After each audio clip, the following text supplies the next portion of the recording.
Magandang araw mga Diyos. I hope you are staying healthy while having a productive day. Our topic for today is adoption of ecological stability.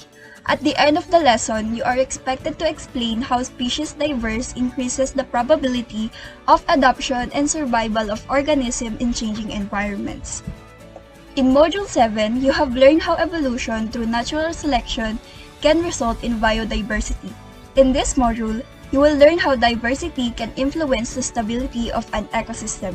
So fasten your seatbelt to explore the another session of science. Let's start. Our planet's diverse thriving ecosystems may seem like permanent fixtures, but they're actually vulnerable to collapse. Jungles can become deserts, and reefs can become lifeless rocks, even without cataclysmic events like volcano and asteroid.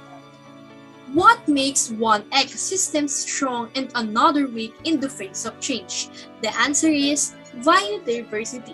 In short, organisms come in diverse forms: plants, animals, and microorganisms. And lastly, the variety of life on Earth refers to biodiversity. Now learners, to further discuss this topic, which area has high diversity? Is it rainforest or rice field? Correct, it is rainforest. Did you get the right answer?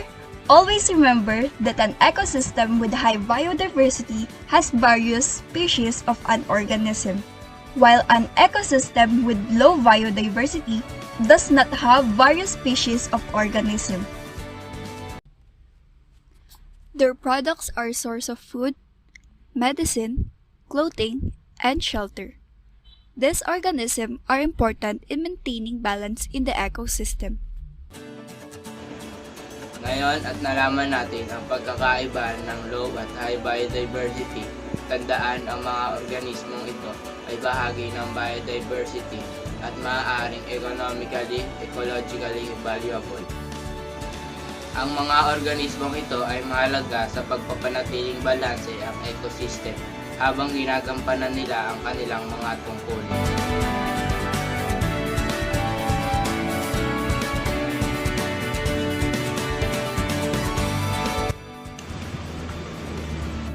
Now let's see the three main types of biodiversity.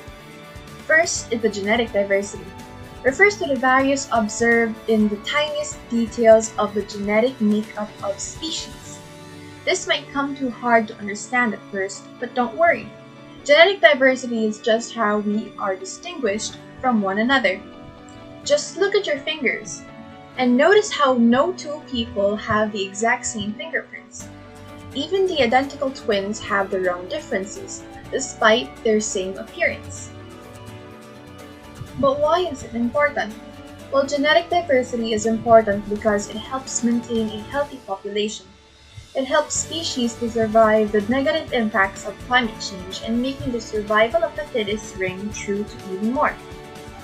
With higher genetic variation, the more chances there are for forestry species to survive and thrive in ever-changing environments.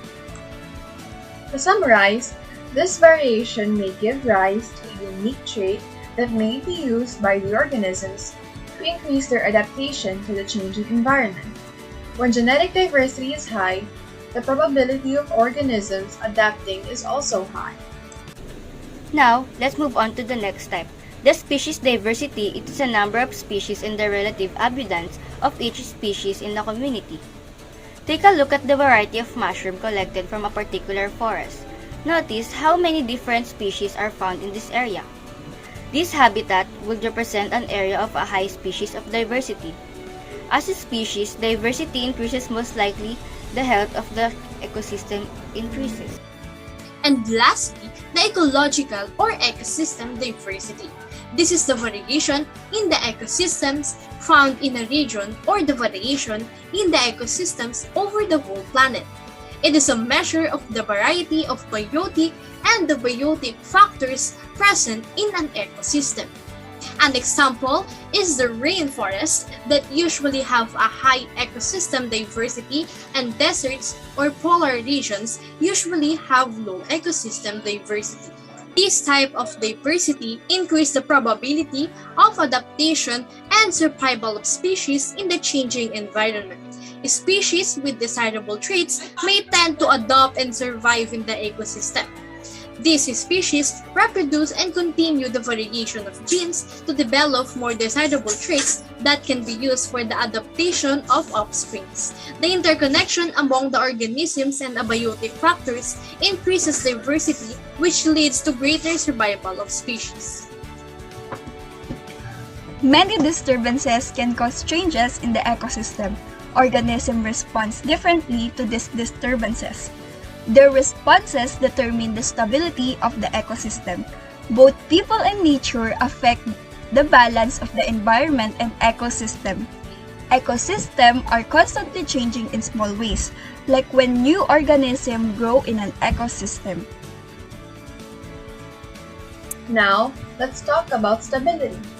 It refers to the tendency of the ecosystem to maintain its diversity and richness despite human need or natural disturbances.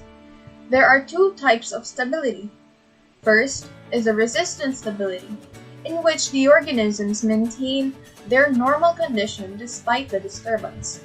As an example, the trees remain stable and continuously grow after a typhoon. Second is resilient stability.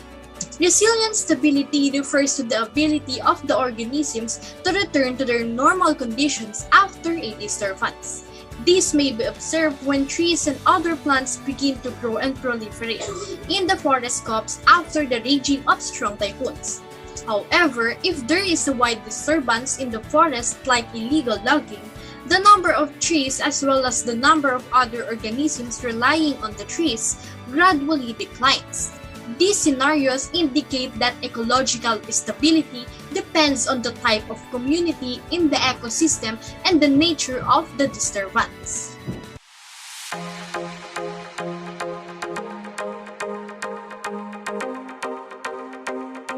This is the end, students. I hope you gain more lesson and be able to use it in contributing to our beloved ecosystem.